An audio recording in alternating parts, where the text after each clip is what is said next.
This is Patricia Windrow at the Cable Easel once again on Viacom with a program that is dedicated to teaching you painting and drawing. I have many opinions about painting and drawing, and one of the most important ones is that I work from life.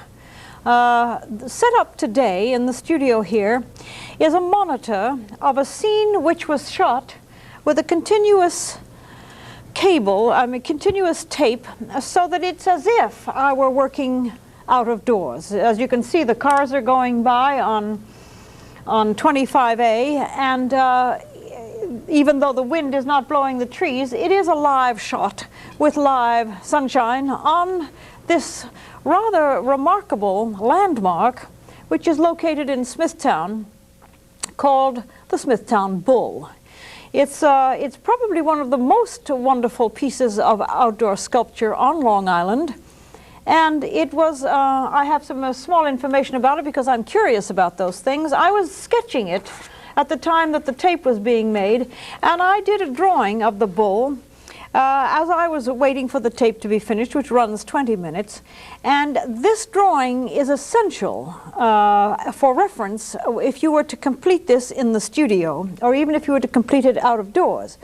So, as I say, I've got the drawing from which to work, as well as the monitor, which means that working from life in something as complicated as doing a piece of sculpture which you want to have immediately recognizable by anybody who sees it, is that you have to be accurate with it.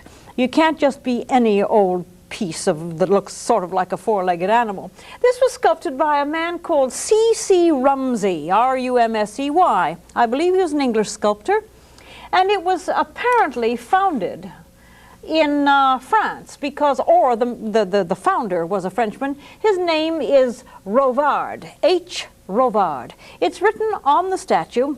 If you've passed by the Smithtown Bull and seen it and you have not bothered to see who the sculptor is, go look for it. It's always interesting to find out the names of these people that produce these wonderful works that last for such a long time. Now, I'm going to be working from this monitor over here on my right, and I've begun sketching it on my easel because it would have taken such a long time for me to sketch this accurately that the program would have been over by then. This is part one. I'm doing this particular study in two parts because of the complexity of it. I'm now sketching in from the monitor the placement of the trees around it and the general atmosphere in which this piece is resting. The environment of a piece like this is just as important as the piece itself. Otherwise, we could set it in the middle of a desert and it wouldn't make any difference. But I've got this laid out in charcoal on a prepared ground. I have darkened the ground on which I'm working because it is better for the television transmission, and also it is more pleasant to work on a darker surface than on a raw white canvas. I have here my palette of oils, which may or may not look messy to you. To me, it looks quite acceptable. And I'm using a red sable square cut brush, which is a number 2. And this information is for you to use when you go off to buy some supplies. I have about 20 colors on my palette, most of the yellows, the siennas, the oranges, pinks, reds, some greens, almost none, and the blues. So let me begin. I'm going to use maybe even a larger brush to start what I call putting in a background, because I'm going to be working from back to front. The furthest away, needless to say, of course, is the sky, and I'm going to be working with that and sketching it in a manner in which you may find not only useful but also interesting, that you put the sky in such a quick and arbitrary manner. I'm going to mix up a combination of ultramarine blue, a lot of white, and I'm going to make it almost blueless. Even though the monitor tells me that that sky is extremely bright, I'm going to subdue it with a lot of white, as you can see, and I'm also going to add a little bit of this Naples yellow, giving it less of what I call a Kodak blue tone. The brilliance of skies is sometimes the death of a picture. If they're too blue, they simply don't work. Now I'm going to put in the blue down to where I see it. And if I were on location there, I would do exactly the same thing as I'm doing here. I would place the color and worry about the details later. But the first thing I, of course, would do would be to draw the subject as carefully as possible. And I'm going to surround it with the color of the sky, albeit that in a little while we'll see how much of that sky is obliterated by the foliage. But for reasons which are probably clear, the foliage has to be applied over the sky. One would not start painting around the foliage. It's sometimes very tempting to do the trees first, but actually one must prepare the background for the trees. The reason that painters choose good, bright, clear days, such as this one, is because of the simplicity of the background, which enables you to work effectively with things such as trees and bushes and small items, branches to be specific.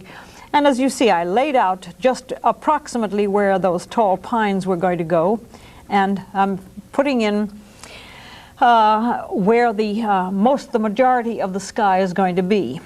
I think that I could probably brighten up this side just a little bit.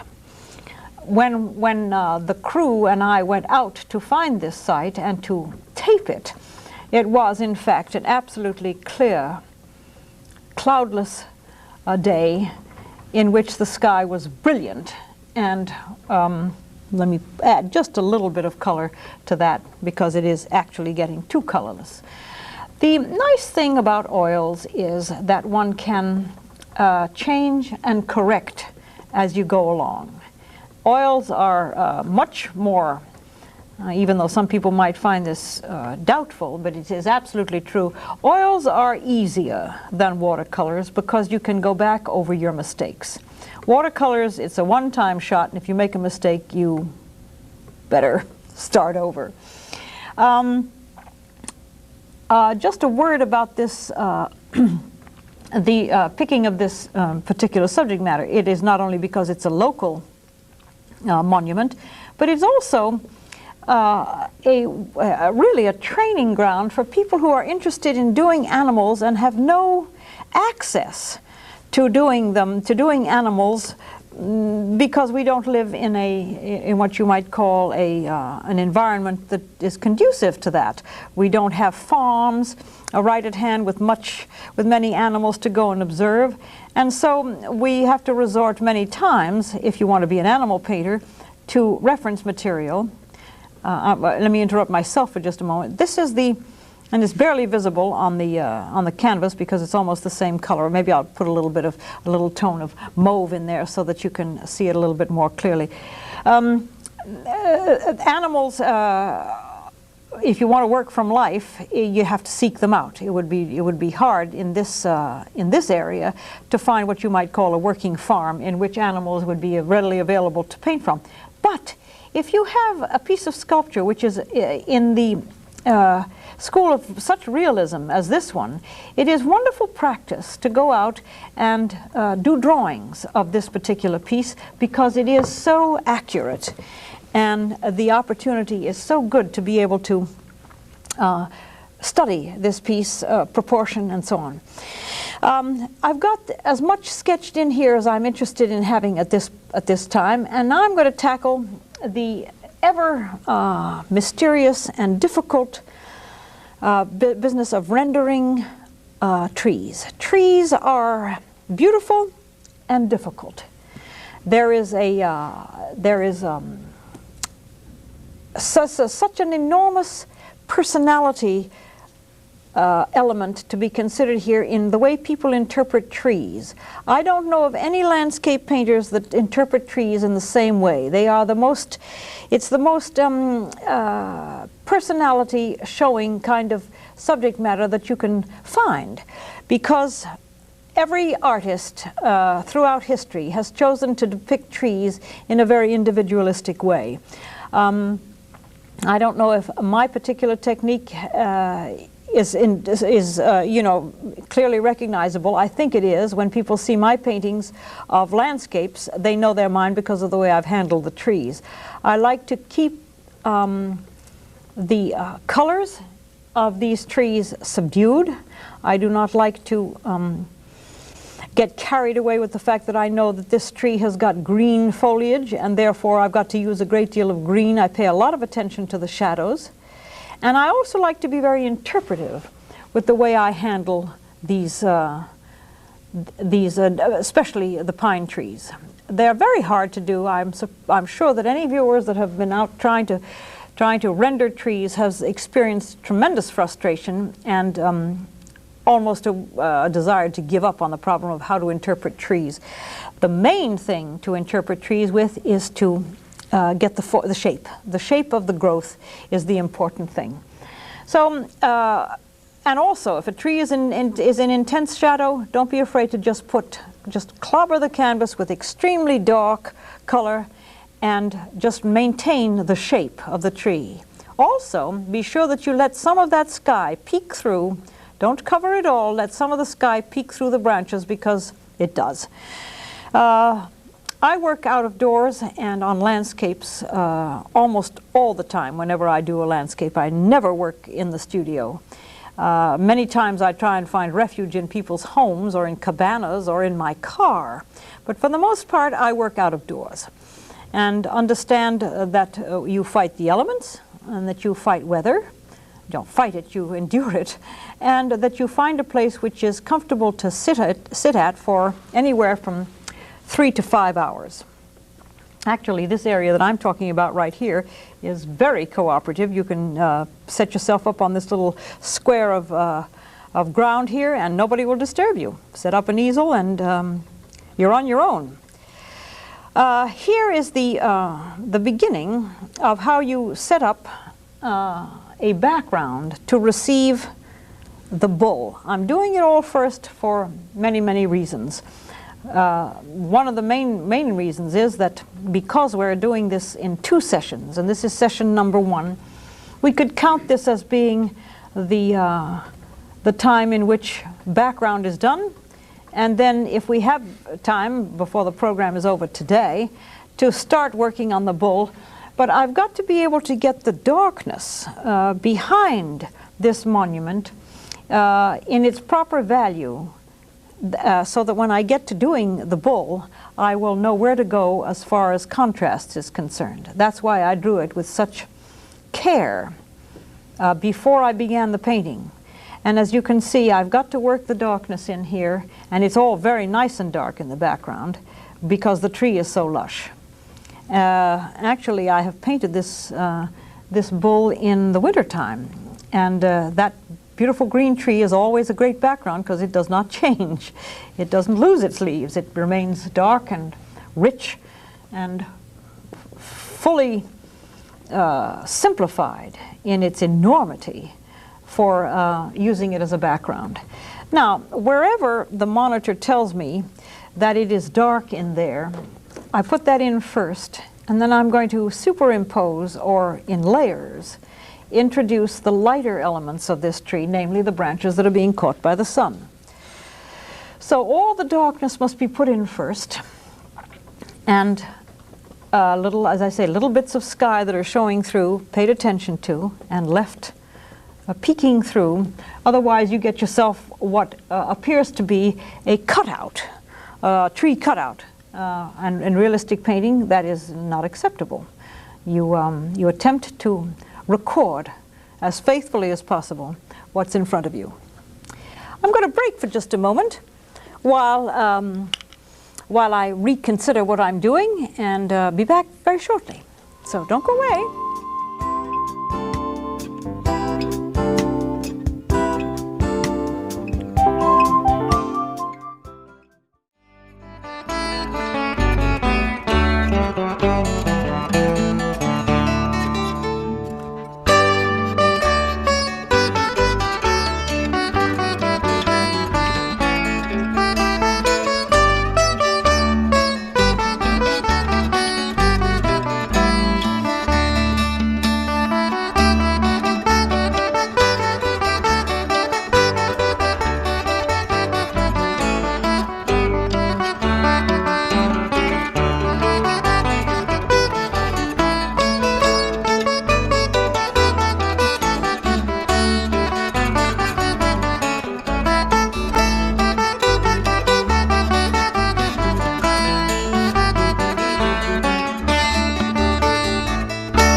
back to the painting of this landmark known as the Smithtown bull. There seems to be a legend about this bull. I think it is just a legend.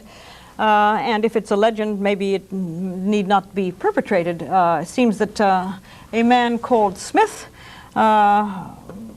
acquired the land that Smithtown now occupies, the amount of land that he was able to cover by riding a bull for one afternoon from dawn until sundown, which may or may not be so. A lot of people think that it's absolutely the gospel, and there are other people who say it's nothing but a myth.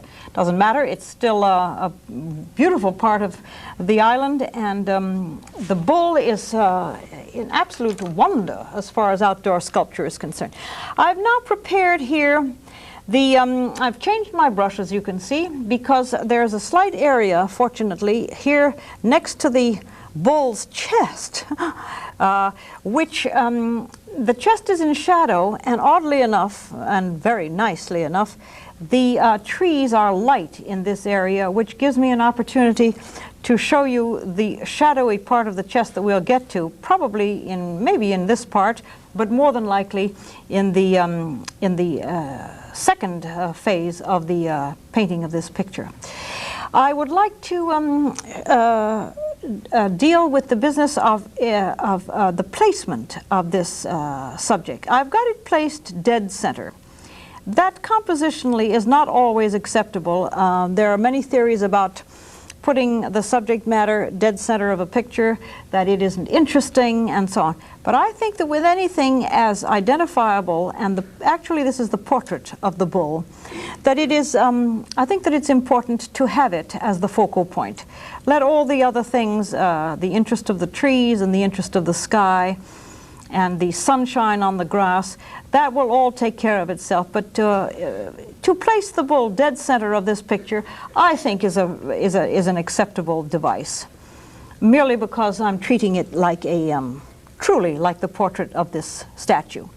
Now, back here, growing along 25A, there are, no, it isn't 25A, there's another name for the road. It's Meadow Road, I believe. The bushes have a sort of a mauvish quality that I'm mixing, and it's a little hazy because it's off in the distance, and it's pale because the sun is striking this area of bushes against the road, and I believe that every once in a while you will see cars go by, so it's a busy street. These bushes back here have to be kept light to give you the silhouette of those trees. Maybe I can be a little bit braver and give you more vital tone back there. Yes, it seems to have a sort of a nice orangey, mauvish tone, but to be kept pale. When you work from life, you realize that the information that you are getting is information that you have to sort out yourself and understand what it is that interests you in the painting of this particular scene. What interested me when we went out to shoot this was the quality of sunlight on the subject matter, as well as on the background. And you will see here, as I'm working on these trees, that the sunlight is very important to the illumination and to the general feeling about these trees. These are very different trees when the sun is not out. They lose a certain quality, but they also gain another mysterious quality when they are not in sunshine. Well, let me continue here with the interpretation of this tree in the background that has a rather strange curve, very acceptable, rather lovely curve as a matter of fact. It looks like it might be an old cedar that has been hit by the wind a number of times, but its branches are definitely sort of battered by the wind, and they have that characteristic look of cedars as opposed to pines. Their branches go up. I am not a botanist, but I certainly am an observer of nature, and when I notice that one tree's branches go up and another one's go down, I try to find out why. What is it that makes it do that? And it's obviously the breed of tree. So cedars go up and pines go down. In here it's all very dark, and I'm using, let me identify the colors that I'm using. I'm using Grumbacher's sap green, which is a nice prepared and subdued green, and I'm using purple just to subdue it even more. Up here I'm going to change my brush and go to a much thinner one, which is this one right here, to be able to do some of these very characteristic branches at the top of this tree. Cedars many times have wonderful dead branches at the top, and even though they are dead, they've got to be used because they're very characteristic, and they give some interest to a scene. The nice dead branches that come out from the tops of these old trees. Here is another. There's another branch back there. Now, as this tree comes farther down, it has gained some darkness in the trunk, and it's also gained a lot of stray branches that go off arbitrarily because they have apparently lost their needles. But that's part of the anatomy of this tree. All of these things are what are to be classified as the selectivity of a scene. Many times when I've taken people out on painting expeditions, they say, well, that tree's got a lot of dead branches. And my first reaction is, wonderful, let's stop right here. The dead branches is what we're after. And I believe that after a few sessions, that is recognized as an asset to a landscape. Otherwise, it looks like those tiresome drawings that come out of architectural books, where there is a very little interest in the trees beyond the fact that they look like a bunch of sponges. So we have here the beginning. Oh, here, this I've got a whole bunch of nice going up into the sky type of points here too. There must be a cedar behind here. And if there is, let's get it in and record it. As you can see, those identifying branches will tell you, oh, so first of all, where you are, in North America. You're certainly not in Florida when you've got these cedars looking like this. And you're it's probably very identifiable the way these things growing about Long Island and or New England. Well, we've got a fairly lot of more work to do on this, but let me show you, even though it's not that visible, that sometimes branches are visible in a light context as they come towards you. And in a great area where there is lots of darkness, you will suddenly see that some branches near you have come into view because the sun has lit them. And those pale branches get rid of the preconceived notion that all branches are brown. I mean, they're not. So, with the biggest, see those, the addition of these tells you that there are branches that are coming towards you and that the sun is catching them. This is my interpretive way of doing foliage. My book will tell you a great deal about this kind of technique and attitude. It's a book that I have put out. It's called Working from Life at the Cable Easel. And if you write to me at Box 1014, Setauket, New York, 11733, I sell that little book to the people who watch me for $5. I think there's probably a great deal more information than $5 will buy. So by all means, do send to Box 1014 for my book. I'll be happy to send it to you as quickly as possible.